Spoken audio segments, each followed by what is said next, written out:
We have the Cedric Tillman up. Oh, shoot.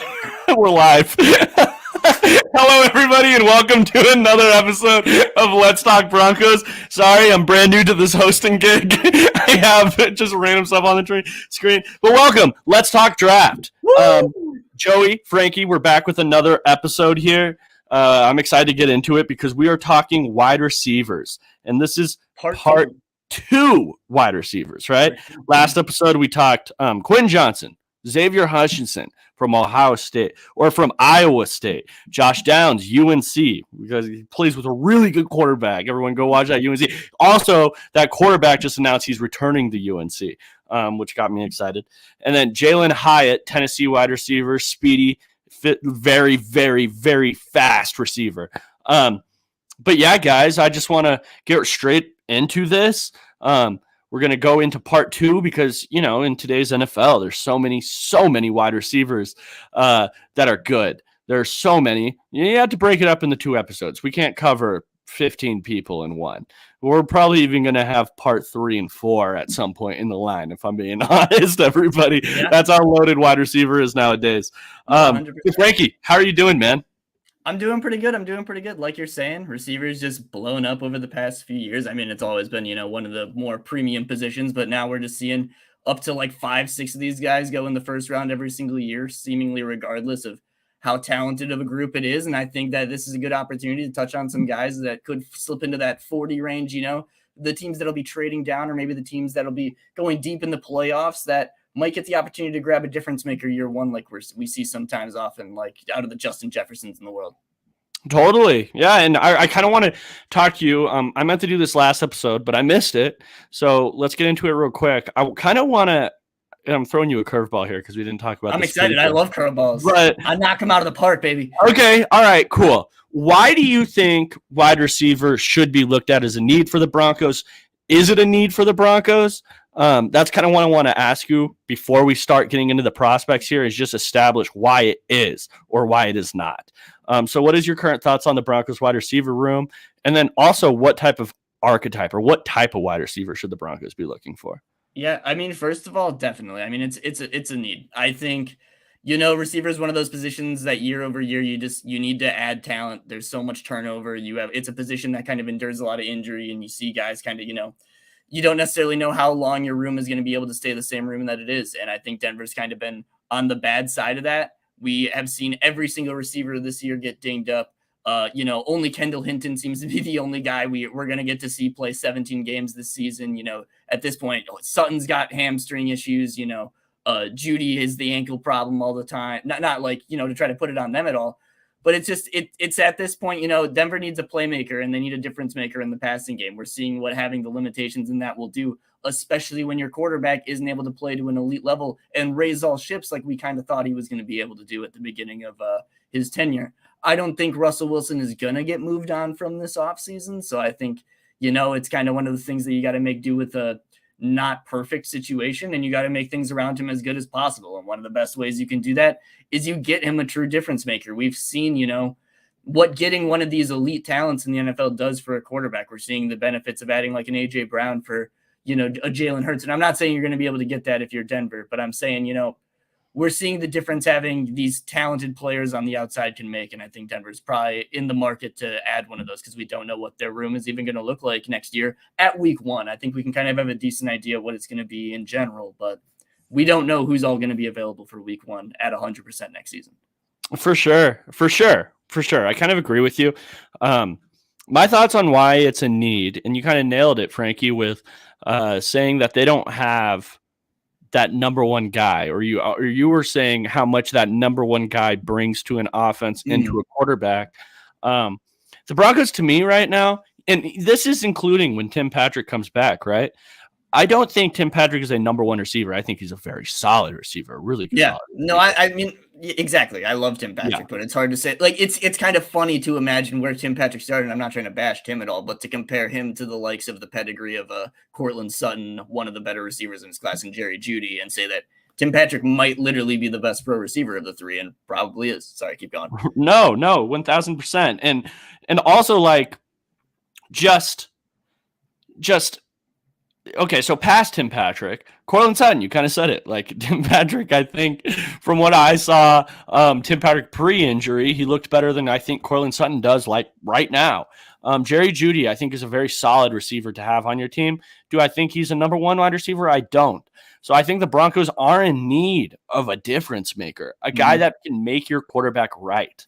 That's what I think the Broncos are needing right now. Not guys that do what they're supposed to, but go outside of that and like show out, do something really good. That's kind of what I'm looking for from this Broncos receiver room. But without further ado, I do want to hop into this wide receiver class with you, Frankie. And the first one that we have up for today is JSN, Jackson Smith and Jigba from Ohio State. Obviously hasn't played a ton this year. I think he only played in that first game of the season against Notre Dame.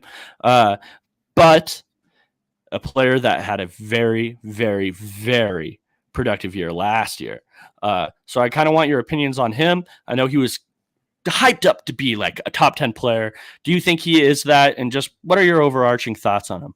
Yeah, so I mean, JSN's kind of there's a lot of the receivers like this in this class that just had an incredible 2021, came into 2022 with a lot of hype, and I'd say they haven't necessarily lived up to it, not necessarily all on them. Jackson Smith and Jigba has dealt with the hamstring injury that has kind of sidelined him for most of the season and is kind of opting to just go into the NFL at this point, doesn't really see much of a reason to do anything else last year. I mean, he put great things on tape last season. He had arguably the most dominant single game we've seen out of a receiver in, God knows how long, maybe ever. He had 15 catches. Hold on, let me look at what the exact line was. It's 15 catches on 16 targets, 336 yards and 3 touchdowns against Utah in the Rose Bowl. That's ridiculous, I think Jerry Jeudy this season on the entire year, and this isn't to bash Jeudy at all, only has like 35 catches, 500 yards, and 3 touchdowns on the season. So just to put that in, a comparative nature, he had an insane year. And last season, if he was to come out, would have been probably drafted higher than his teammates, Chris Olave and Garrett Wilson. So when it was coming into this year and seeing what he was going to be, I think a lot of people had in mind him and Jordan Addison were going to be battling for the wide receiver 1 spot. I'd say, Addison has definitely gotten to take over that just because of his inability to, be on the field. But when I was looking at the tape, it's really hard not to be just super impressed from the stuff this guy does. Obviously, he's getting coached by Brian Hartline, and he's a superstar talent, man. He's an incredible vertical threat out of the slot. He separates super well. He's got really strong hands. One thing that's, not to hype up the next year class or not to hype up CJ Stroud too much, but CJ Stroud is just an incredibly accurate passer. When he has a weapon in the slot that he can just, put these very, tight window passes into between defenders. Like when you have a player like Jackson Smith and Jigba who can bring those passes in with his hands and kind of make a little bit of the plays after the catch, it's pretty cool to see. And, I thought he was a really good player last year. I definitely think that there's going to be a little bit of the knock on him not playing as much as he could have this season. And, we'll kind of see where he goes this year, but I think he's just a really talented talent. Yeah. And D-Bronx hops in the comments here. He said, I was just listening to Dan Brugler's pod today. He said he thinks JSN runs in the 4.5s. Don't think that completely tanks his stock, but I wonder if it caps how high he will go. I want to add on to that saying, yeah, I think he probably does too. JSN is a really, really good football player. Like, I think when you're talking about all around, JSN is really good. Now, probably not much of an outside threat, an X or a Z in the NFL. I think he is a slot guy. But overall, I don't have a lot of complaints for him. My only thing is exactly what D-Bronx commented right there. It's like, is he elite in any category, athletically or physically? And my answer is probably not. I don't think so. He's listed at around 6'1". He isn't the fastest. I don't think he's going to jump the highest. I don't think his combine numbers are going to blow anybody away. He's a guy you're going to have to trust the film on. So I have a comp for him, and I was talking to Frankie about this before. If I were to compare him to a player, he's similar to me to a Amon-Ra St. Brown in Detroit, where it's like this guy is a do-it-all. He can do a lot of really good things for your team. But do I draft him in the first round or do I draft? I don't know. Like, that's my one thing. I think every single team wants a Jackson Smith and Jigba on the Broncos, or I think every team wants him on their team, but is he a game changer? That's the one thing I'm not so sure about. No, and I think a big thing too is where he gets to play with a lot of advantages in his, in his wheelhouse. He gets to play with, with Ryan Day at Ohio State, who makes it a little bit easier on his receivers. We get to see him kind of be that motion guy in the offense who kind of doesn't have to deal with a lot of bump and run. He's playing out of the slot. He gets to play with one of the more accurate quarterbacks in college football. I just think, we see a lot of the ability to shift gears and a lot of the abilities to kind of, out leverage guys on deep passes. We're seeing a lot of the stuff that I think he has the talent that I think he can kind of overcome those shortcomings without necessarily having the super elite vertical speed. What I see is a lot of the stuff like I said, with the acceleration, the ability to kind of shift gears and just kind of really kind of manipulate defenders and kind of get himself open when it comes to facing zone and man coverage. That I think he's a talented talent, but I completely agree. I don't know if he's a guy that you can rely on to be I don't know if he's even going to be on the field when you're playing two receiver sets, and how valuable can you really, factor that guy in to be? So how much of a factor does this play? I found this interesting. I mean, he was on a team last year with two receivers everybody knows about now, Garrett Wilson and Chris Olave, both who are having really good rookie years. Garrett Wilson has blown up since they've taken Zach Wilson out. These last 2 weeks have been awesome. Chris Olave has been great the entire year. Jackson Smith and Jigba had 1,600 yards and 9 touchdowns on the same team with those two. I think that you do have to put a little stock on that. He was that dude with a team full of wide receivers that were those dudes. There's something to be said there. The only thing I'm going to say about him is I just don't know if he's a game changer. I'm going to say the exact same thing I said before, where it's I want him on my team. I don't care what team I am. I'm all 32 teams. I want him because I can find a place for him on my team. Everybody could use him. And I think he's going to have one of those 15-year careers where he's working out of the slot and being really good and productive football player. But will he ever be Justin Jefferson or a wide receiver one? You know what I mean? Will he ever be one of those guys? That's my question about him. Yeah. No, and I think a big part about it too is kind of like you're saying, I think a lot of it is going to be landing spot. I think it's going to be a lot about a coach knowing how to use him. A lot of coaches are going to want him because they're going to see kind of a shiny toy they can use in their offense in a lot of fun different ways, because he's a really good rack option too. I wanted to point that out as well. He's really good at just kind of he's a great ankle breaker. That was one thing that was really fun to watch. He's got some great highlights of just making defenders look absolutely ridiculous because he's got great start and stop speed, and just, he's a really talented player after the catch, I think. And offenses are going to want that, but you kind of see those players can end up being, great, and then they can kind of not be so great if they don't get a right offensive mind that knows how to utilize them. All right. Well, there you go. I think those are kind of our thoughts on him. I do want to ask you this before we get off. Would you feel comfortable drafting him in the top 20 picks? Probably not. I'll say this, first of all, the medical things are probably going to change a lot. I'm assuming he's fine. Hamstrings are kind of what they are, but I don't know. I think the teams are probably going to have a look at that. But I'd probably say he's due to be around that 25 to 35 range for me. But I think with the need in receiver, every time I say that about a receiver, they kind of end up going around the teens. Again, I'm probably going to mention him anytime we talk about receivers this year, Jahan Dotson. We're seeing a guy that I didn't necessarily think was going to be able to translate his game super well to the NFL. And I didn't think he'd be super loved in the draft, but he ended up going 17, and he's been pretty good so far. So I think he'll probably end up going top 20. But I'd probably take him 25, 35. Cool. Let's hop into this next one here. This is a player I absolutely love, so I can't wait to talk about him. I'm going to throw it to you first here, Frankie. Cedric Tillman out of Tennessee. Big and physical wide receiver. I also think he has a little foot speed to him.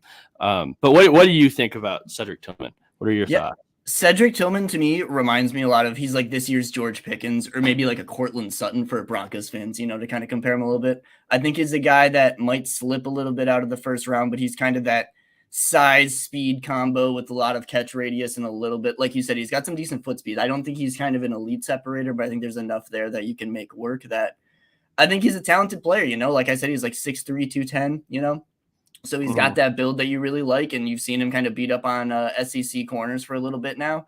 And yeah, I mean, he's a player I really like. I think he's a little bit limited as a vertical threat. We didn't get to see him run the most diverse voucher, or not.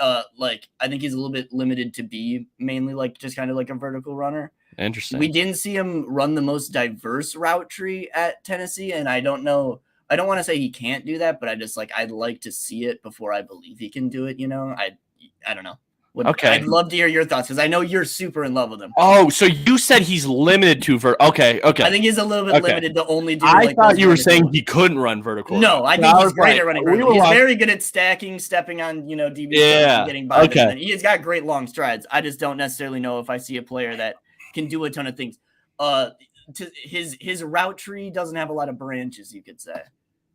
Yes, in Tennessee right now, I would say that's his number one flaw for me, is that he is always on that right side of the field, and his route tree is a little limited.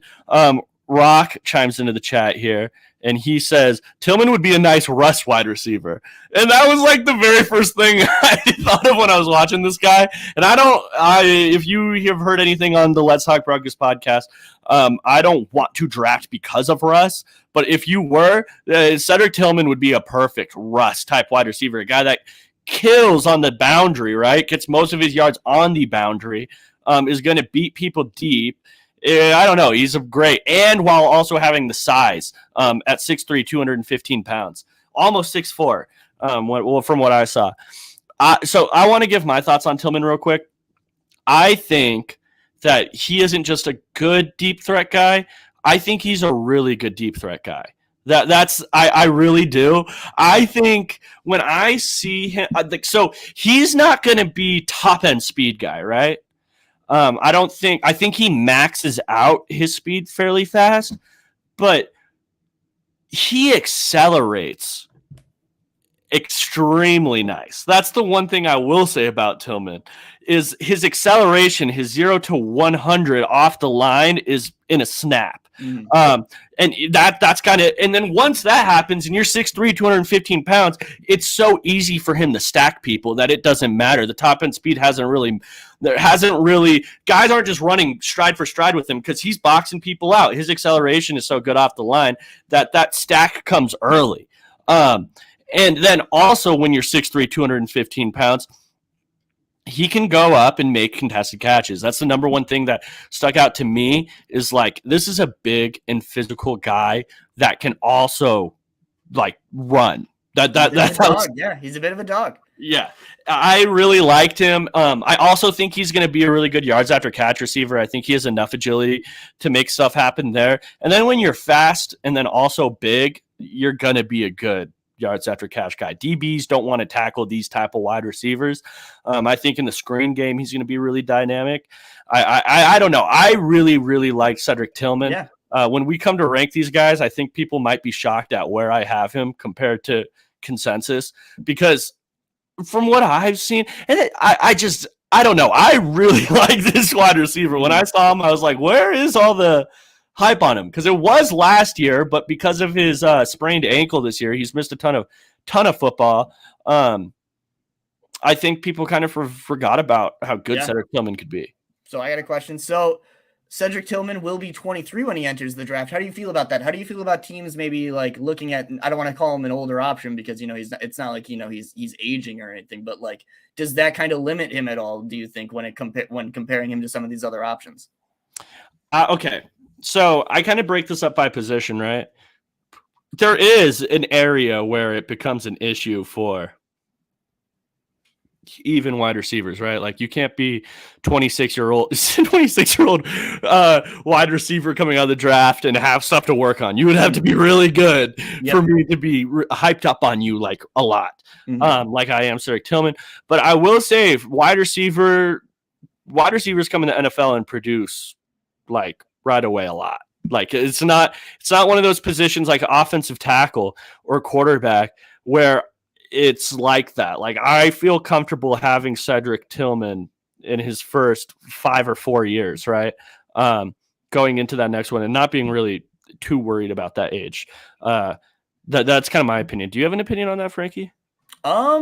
Not really too much. I don't think he's kind of like too much in the like outlier factor. I think with a lot of the COVID seasons, like that just kind of ended up boggling around so many guys' years of eligibility that like I don't really too much read too much into it anymore. And as we've kind of stated, like he's been dominant now for a little bit. He had a really good season last year. I do question a little bit how he'll look outside of the Tennessee system. He hasn't looked flawless without Hendon Hooker.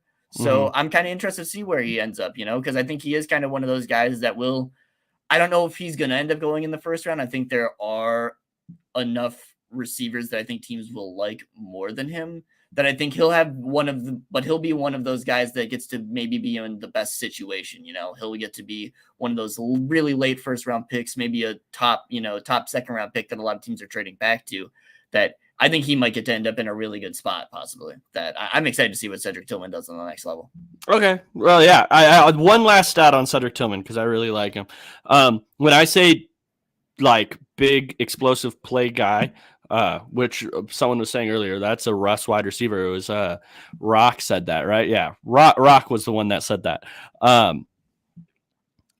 16 catches on plays that went 25 or more. Not this year, but last year. That's the type of guy you're getting there. Explosive. Everyone's coming about Rashee Rice. We have one here. Rashee Rice looks like him. Rashee Rice. I think Rashee Rice can come in and make an immediate impact. Have you watched any of his old film? And it's okay if you haven't. I haven't really, no. I've gotten to see a couple of the highlights, guys. I've gotten to watch a couple of the clips on Twitter. He looks pretty cool. He's kind of one of those guys that seems like he has a good I think he looks pretty big as well, right? He's like 6'3", 200 pounds possibly. And I'm pretty sure he broke Cortland Sutton's single season catch record, if I'm not mistaken. But I don't have any like thoughts on Rashee Rice really too much as a talent. I haven't really given him too much of a look. I'd probably question how good of talent he's going up against so far would be the one thing I'll have to look into, is if he's kind of being able to beat up on some of these smaller school guys. But, we'll give it a look. Rashee Rice, I've only, so everyone, bear with me. I have one SMU game from this year. Okay, that's what I watched. I have one, and I watched it. I thought he looked good. I thought he was a really competitive blocker. That's one thing I put. I do remember you posting that clip. He buried that fucking guy. He buried that guy, which led to a touchdown, right? And that's the type of competitiveness that you are looking for. It's like everywhere on the field. I also know from what I saw in that one game, he's really, really, really physical. Catching the football. Like he's not afraid to go up into the catch point, but I don't want to get too much into him because I haven't watched a ton either. Once that film drops, I'll make sure, because it seems like he has a lot of fans. I want to hit on that, and I will let all of you guys know when that happens. Zach Seegers pops in the set and he says, "Great stuff as always. Graphic looking nice." Pats himself. Yeah. These little Cedric Tillman things he has going on here. That's a credit to Zach Seegers on that. Let's hop into our next one, though. You watched this player, and I didn't, so I'm going to kind of ask you questions on him. A.T. Perry out of Wake Forest. I know you told me he was a bigger receiver. We've covered so many of like the slot type guys through that first episode, and now here. What do you think about A.T. Perry, and what kind of impact can he make in the NFL?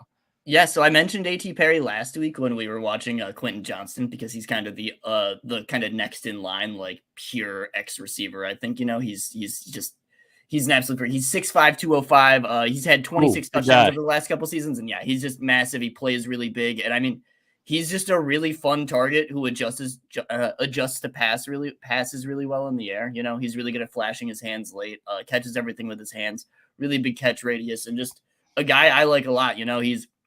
Last year, if anyone doesn't know, I loved Andrew Booth. Andrew Booth was one of my guys. He went to the Vikings this year, and he's just a corner I absolutely fell in love with. Mm-hmm. Last year, he decimated Syracuse. Not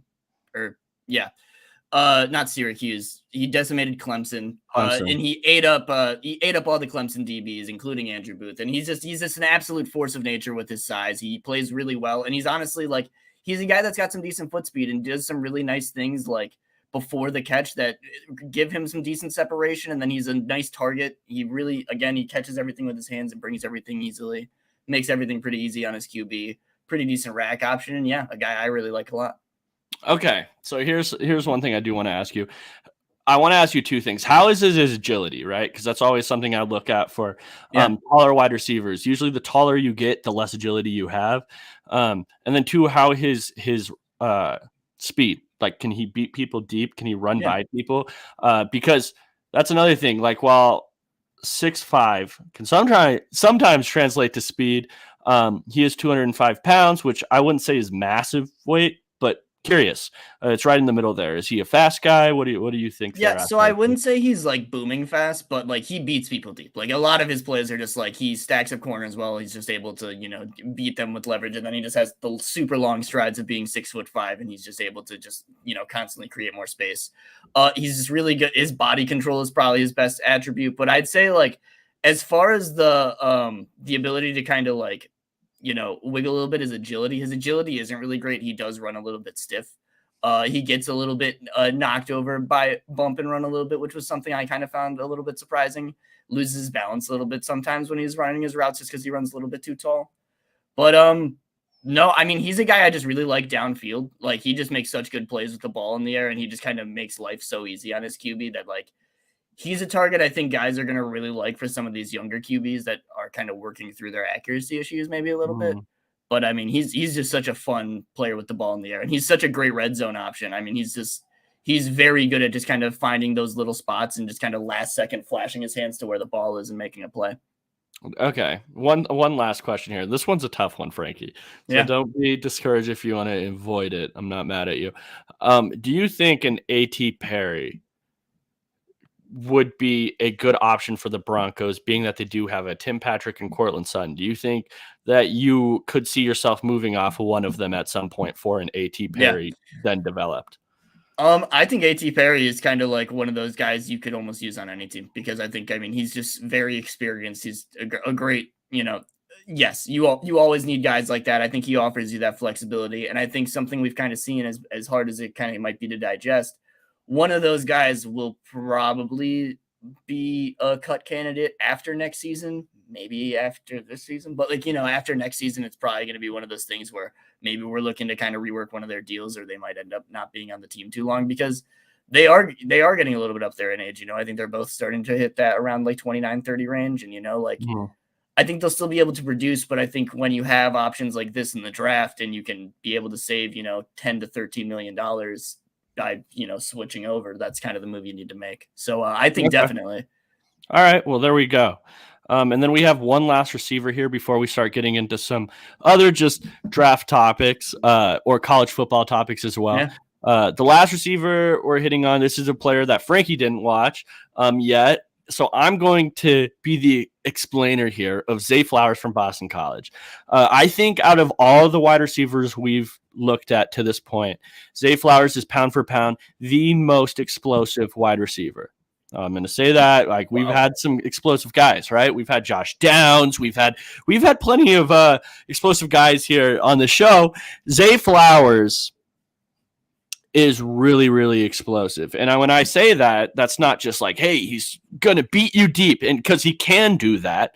But with the ball in his hand, he is also special. He is one of those type of guys, while also being a true slot wide receiver, I think. I think he can do that. Zay Flowers is a guy I've studied for like 3 years now. Obviously, he was working with Boston College quarterback Phil Yurkovich down there. I know there's some Yurkovich fans out there, but I don't know. A guy that you really want to get into open field because you can make things happen. He can beat you deep any play. He can win over the middle. Now, he's a true three-level wide receiver. And when I say three-level, that's short, intermediate, deep, right? He can win in all three phases there.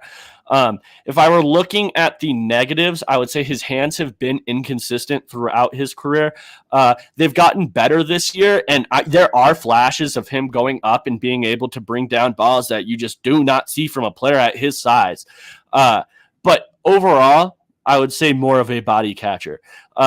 Secondly, just at that size, it's going to be a small target, right? Mm-hmm. Like, I always struggle with these type of wide receivers, Frankie, because unless your quarterback is really accurate and can hit them on time and on target, it's tough for them. They can't cover up mistakes, right? Because if it's a little outside, it's really outside for a guy that's 5'9". You know what I mean? So I don't know. Do you have any thoughts on just like smaller wide receivers in general like that? I think a lot of it depends because I really fall in love with some of those guys. Sometimes I really loved Bo Melton last year, even though he's a little bit bigger, but he had some of the shorter arms. Where I was going to ask you, have you noticed, like, does he seem a little bit longer on tape? Does he seem a little bit shorter? Is he able to kind of like extend down and make a lot of those catches? Have you seen him make kind of any of those throughout his career? Is that something like you think he has the ability to do when it comes to the next level? And how is he through contact? Like when catching the ball through contact? He is listed. Okay, here's what he's listed at. He's listed at 5'10", 178. Yeah. He's not a big player. No, he's not. He's not a very big player, but I do not think he's afraid of contact. He is a player that can willingly work over the middle. I just think that what he is kind of a body catcher. I think that's kind of what he is. And there's been successful players that, have had drops on occasion because they're body catchers. There's been plenty of them, actually, like plenty. It is a concern because you don't want your wide receiver dropping balls. Another thing I want to add about him real quick before we get off of him was just he's a really good and nuanced route runner as well. Like the way he's able to tempo his routes, his agility is off the charts. He's like a man coverage killer. It's going to be hard to stick with him one-on-one, especially from that slot where he can get a free release and then work right, left, straight. He can work anywhere. That's kind of the benefits of working from the slot, right? So then I got two more little questions about him. Does he play any special teams? I have no idea. Does he like return at all? I think he has returned in the past. I don't think he returned this last year. I could be wrong. He has returned in the past, though. Does he seem like okay? Like, does he seem fine as a blocker? Does he like show enough like willingness to block at least? Because I don't like physicality is a tough thing to come by, obviously, depending upon a lot of these body types. But it's all about like having the willingness, just for the fans. Like totally. You always want to see a guy that's willing to put in the effort to go out there and at least put down a block. I wouldn't call him a good blocker, but I would call him a willing blocker. I would call him a guy that's going to go out there and try, but someone at his size, it's just hard sometimes. Like, especially from that slot position, what people sometimes forget is like, hey, you have so many smaller slot wide receivers, but these guys are working closer to the box. It's more important for them to be able to block than it is safeties a lot of the time. Exactly. Or even sometimes we're cracking down on linebackers and getting hits on them. Like, it's more important that your slot wide receiver can block than your outside guy. And I don't know. That's why I'm kind of a fan of those big slots. Yeah, no, 100%. Because one thing I was going to say is, I mean, we see it in Broncos country. I'd say we can see kind of the difference in what KJ Hamler brings to the offense, where KJ is a willing blocker and he's actually pretty decent at it. Like, I'd say, as shocking as it might be, KJ is one of the better blockers in the receiver room. He actually, he lands a lot of his stuff a lot of the time. Whereas I think we see a guy like maybe Montrell Washington, even though, Montrell is obviously a much less pedigree of a talent, nothing against Montrell. Like, we kind of see the difference in usability on the field when it comes to different types of plays. So I'm glad to hear that. It sounds like he's someone that you don't have to limit when you're putting him on the field. No. I will say though, like, you would rather have other people. Oh, of course. No, of course. Yeah, right. I do have to throw that out there. But anyways, guys, that's what we went through our 4 wide receivers. I think we've done 9 now wide receivers. We're still going to stay live though. I want to check the comments real quick. We have one, Flowers is electric, but is a body catcher. Phil Yurkovic is now a Pitt Panther. I did see that. Started his career at Notre Dame, went to Boston Colleges, and now is at Pitt. For a guy a lot of people liked. I saw some Big Ben Roethlisberger comps out there in the beginning of last year's draft season. It was crazy seeing, like, he was one of those guys coming into this season that was supposed to be competing for the crown of, like, maybe he could be like a top 10 QB, but like, he's one of the weirdest players I've scouted because he has this massive body, right? This guy is like 6'5", and he's like 245 pounds. He's huge. Like, that's why I think a lot of people get that Big Ben Roethlisberger comp, or that's what they had at the time, was just because, like, this guy is going to be able to put in some effort to drag him off. Yes, exactly. Now, the other interesting thing with him is he had some serious foot speed. Like, that was something that when he escaped, he was a big play escapability written all over him, just being that big and then also being able to move like he did. The one thing that was like, wow, I can't get over this was it felt like his arm was so weak. And I'm not talking distance. I'm talking how fast the ball went from point A to point B. It never felt like he had zip on the ball. Yeah. And then I think, obviously struggled a little bit this year. No, and I mean, like you're saying with Zay Flowers with him not being able to put that zip on the ball, it makes it very impressive when you look. Because I've seen a couple of the Zay Flowers highlights. Like, it is impressive seeing like some of these moon shots just falling down. Seeming like a meteor coming to Earth, and you just see this little man. It's almost like Tyreek Hill-esque, just flying up over a safety and bringing it in. Right. It's pretty cool to see. Right. All right, so let's get into this one. We are going to be talking about the college football playoffs a little bit. Frankie, what are your overall thoughts on that? We obviously have TCU versus Georgia, and then we have Michigan versus Ohio State. Who do you think takes it all? Do you have any thoughts on those first games? So I'd like to believe in TCU because the Hypnotoad storyline is very fun, but they're going to get killed. I think they're going to get killed. Georgia is a scary team. TCU's barely winning games against kind of some not great dudes, and it's just kind of like, oh man, it's probably going to be a shellacking. It's probably going to be a good old shellacking. And I hope Michigan ends up beating Ohio State, which I think they can. That's the other matchup, right? Yeah, Michigan, Ohio State. So you think? Yeah, you think? 1 second here. I want to look at the spread of this real quick. Of that game. Off. 1 second here. Sorry, everybody. Bear with. UGA plays OSU. My mistake, guys. That's totally on me. I was just looking at that. Yeah, it doesn't matter who's playing here. I think TCU is going to get killed by every single. Yeah, TCU is going to die. I just think TCU is not going to I like TCU and they have some really fun components, but I don't think they're. Yeah, so TCU, Michigan, TCU versus Michigan, Ohio State versus Georgia. I don't know how I screwed that up. My bad. Completely got that bad. I'm very excited to see CJ Stroud face the Georgia defense. I think that'll be very cool. Get to see some Keely Ringo taking on the the receiving class that's Ohio that isn't really that strong right now, and get to see if hopefully Stroud can overcome that. I think that would be pretty fun to watch, but I don't know. I think. Do you think Michigan beats? Do you think? Oh my God. See, this is what D-Bronx makes a great point in here. I think TCU can make a game. I refuse to believe J.J. McCarthy has 2 kid games in him. That's kind of the point here. I think TCU is just going to get kind of mowed over, like in both sides of the trenches. And I'm just like, I don't know, man. I think Michigan's kind of a very very strong team. And I think a lot of people just kind of a lot of people bash them, and don't get me wrong, I don't think J.J. McCarthy is definitely going to be the QB we all expect. But I don't know, man. TCU stresses me out. Maybe they'll make it a super exciting game as they seem to do all the time, but I don't know. Yep, and then So are you toaded up? Are you predicting the toad? No, I'm not doing that. You're not doing it? What were the spreads? What's the differential? 7.5 points, Michigan. Yeah. Is the spread there?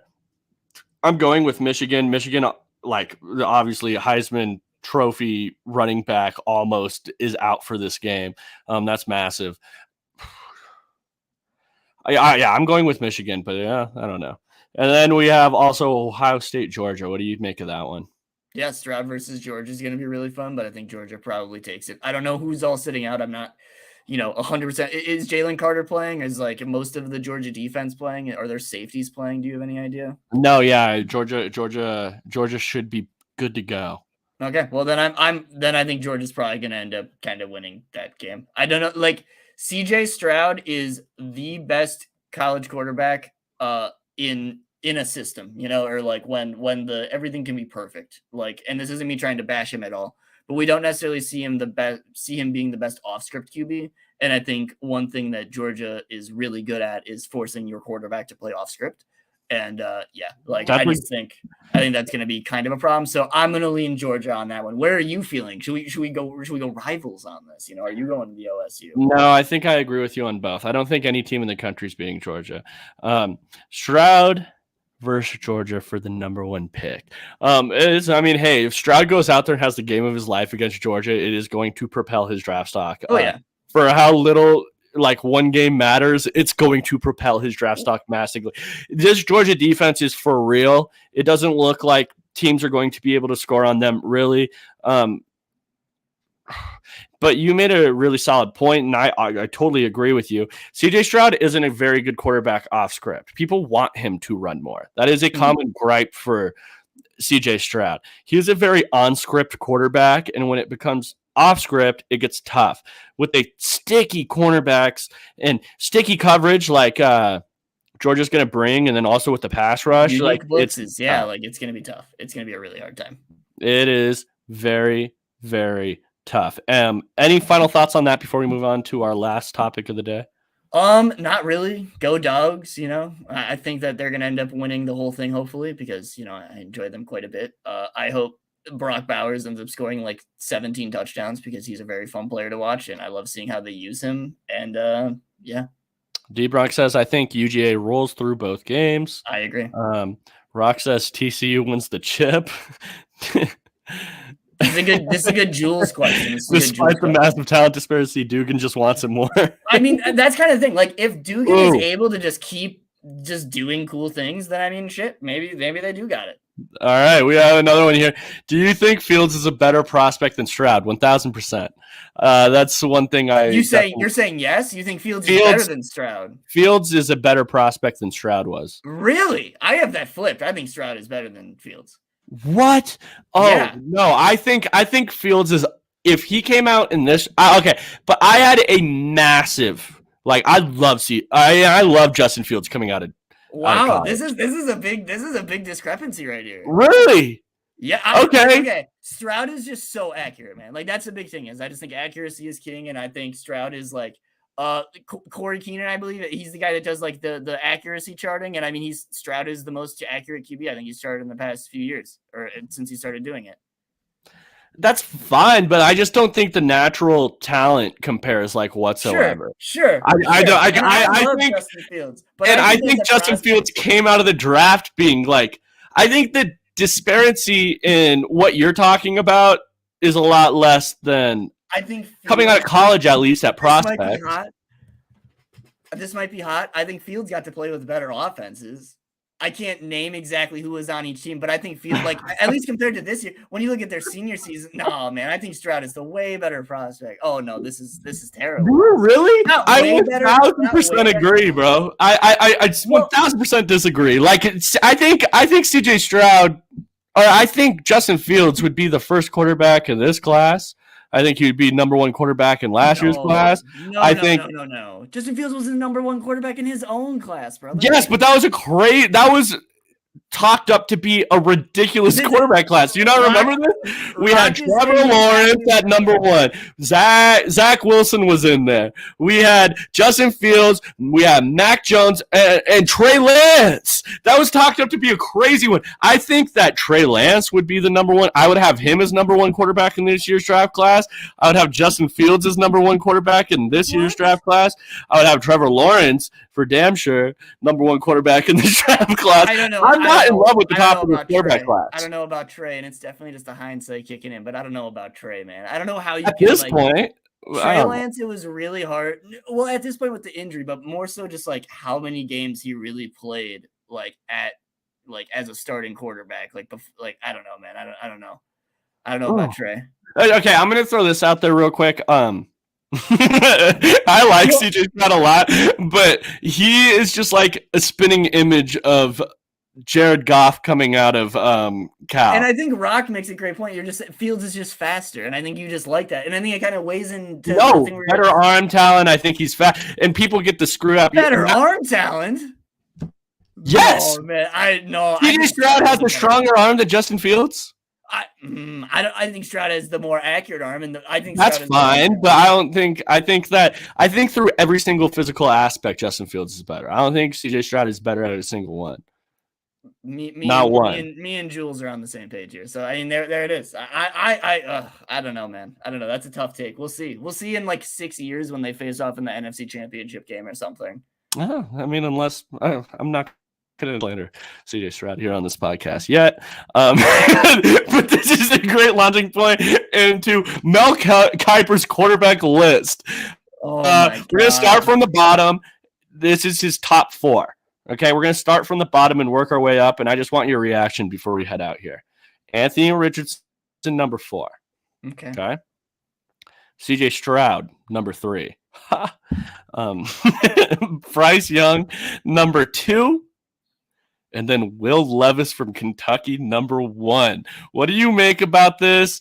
I know you haven't gotten too far in depth on the quarterback class, but from what you've seen, what is your take? What is Mel doing, man? What is Mel doing? Will can't be the number 1 QB. I mean, the rest of the stuff we can touch on. See, it's interesting because if it would have been like Bryce Young as the 3, I could have been like, okay, maybe he just really doesn't believe in the size. He really likes having that big, that big, strong quarterback, But like, Jesus, man, how can we, I don't know how we can look at what these guys have put on tape over the last 12 months, regardless of situation, and just say Will Levis is better than both CJ Stroud and Bryce Young. So no, I completely disagree. I don't like, and here's my take. Here's my big thing. If you want a quarterback that you're just like, oh, he has all this talent, you put Anthony Richardson at 4, brother. Put Anthony Richardson there. If you're really trying to be like, this is the guy that we can eventually mold into that guy. Dude, Anthony Richardson's like Cam Newton. He's like Cam Newton combined with Josh Allen, brother. Not like he's a lot like Justin Fields. As far as the tool, no, he's not a lot like Justin Fields. The body type isn't similar at all. He's way bigger than Fields. No, they're around the same in everything. Yes, he has a very similar body type. I think speed is very similar. That like everything about their athletic ability and physical appearance is like Joey's similar. So salty that the Broncos didn't draft Justin Fields. And so that's just all this is. Okay. Damn, I didn't realize you were. I like Fields.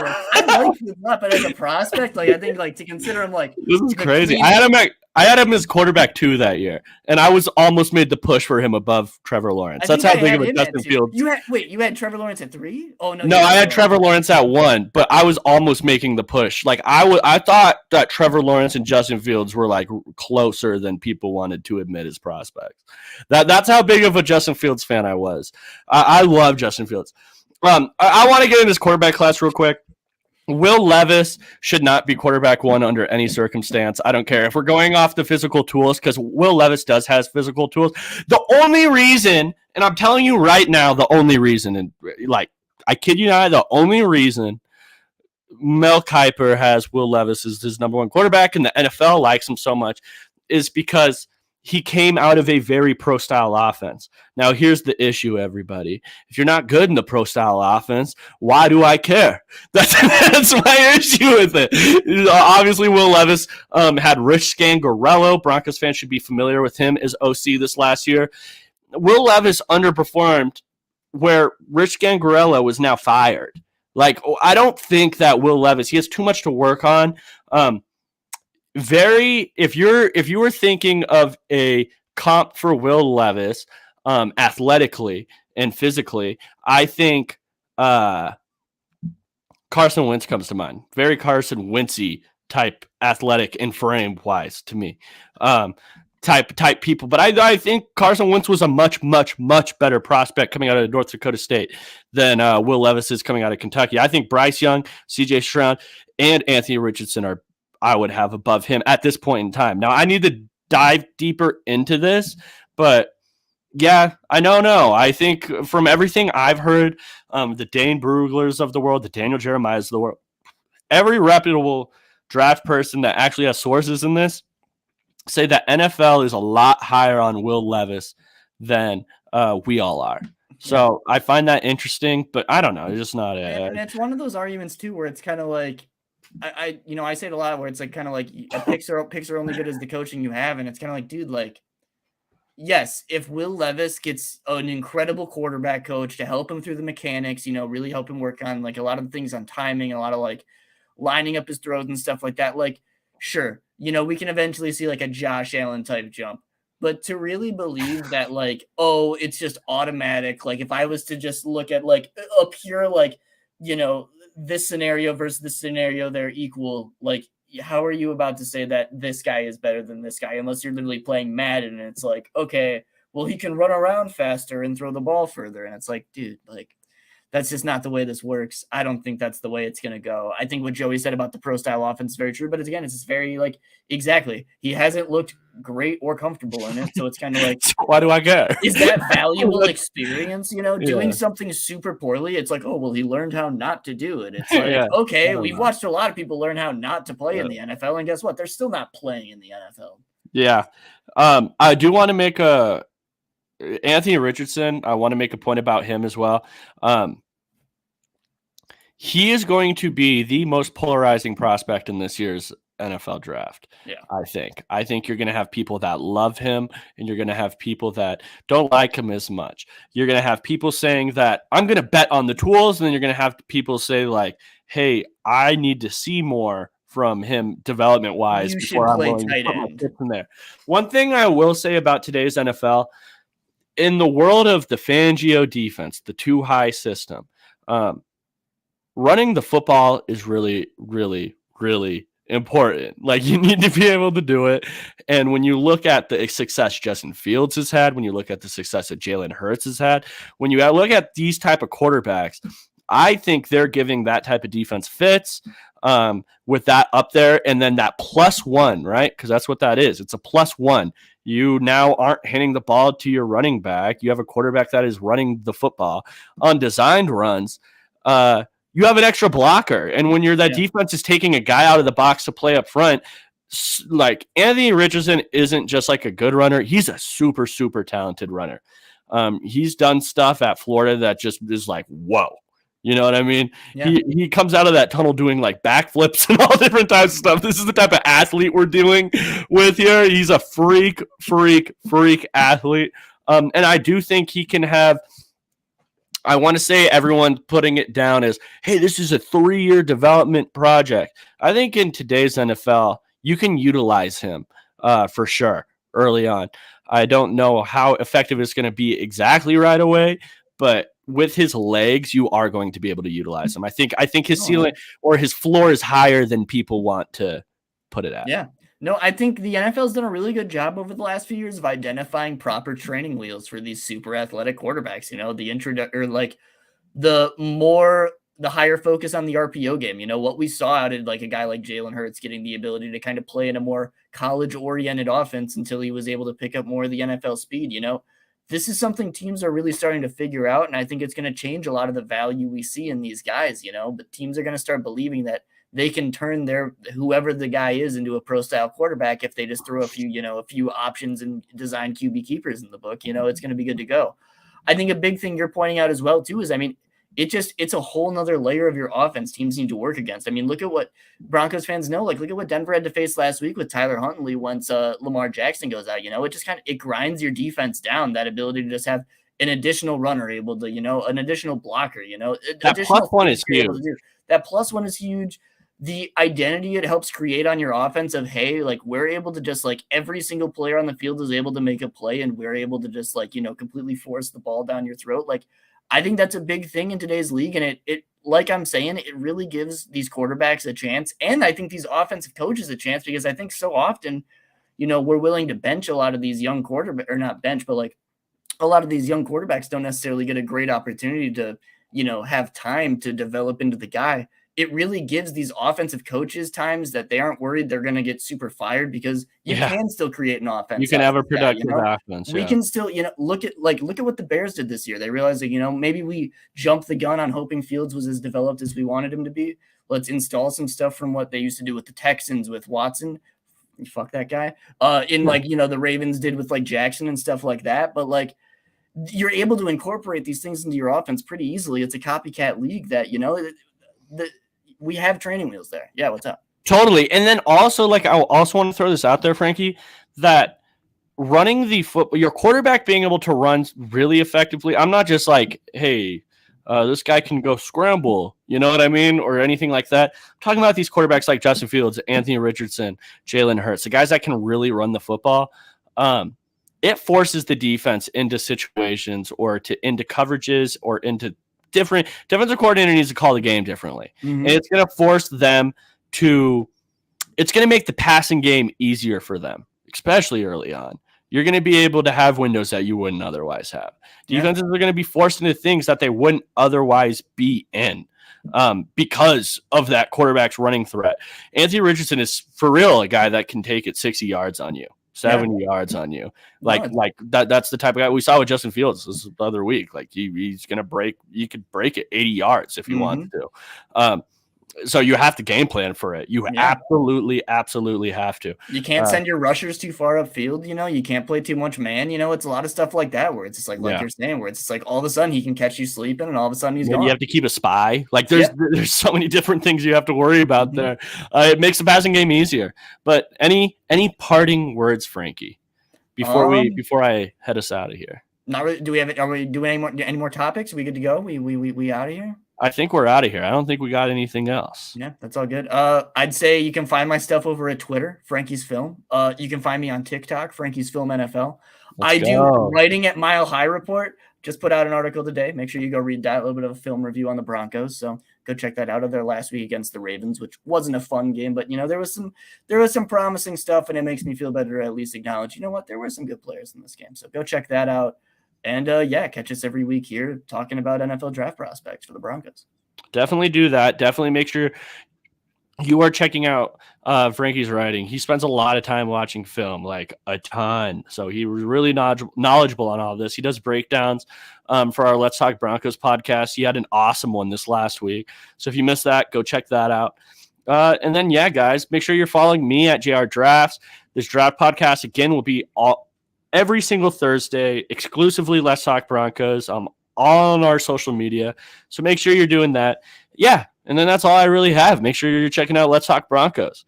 But until next time, guys, go Broncos. We're excited for the NFL draft. Check us out. Yeah, check us out.